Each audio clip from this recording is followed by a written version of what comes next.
Posibleng makakasuhan ng perjury pagsisinungaling si Bamban Tarlac Mayor Alice Guo ay sakaling mapatunayan nagsisinungaling o nagsinungaling ito pong si Guo sa kanyang citizenship sa inihahing Certificate of Candidacy ng siya'y tumakbo sa pagka-alkalde noong pong eleksyon 2022.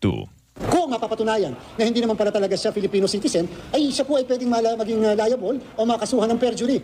Naloko na. Tayo dyan. Pero parang hindi siya sigurado si Mayor. Paratingin ang tanong niya, ayun sa sagot niya sa mga tanong, hindi po ako sigurado. Tinig po ni Comelec Chairman George Erwin Garcia. Hindi sigurado. Hindi sigurado Hindi pa. nga siguradong isinilang siya eh.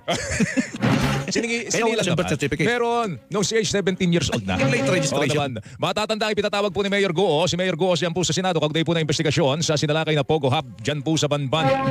Inusisa ni Senador Risa Ontiveros kung talagang Pilipino nga itong si Guo matapos matuklasan na 17 taong gulang na po siya nang kanyang iparehistro ang kanya pong birth certificate. Grabe naman. Doon daw siya pinanganak sa farm pare. Wala rin naman ang opisyal na dokumento na magpapatunay na simulat sa pool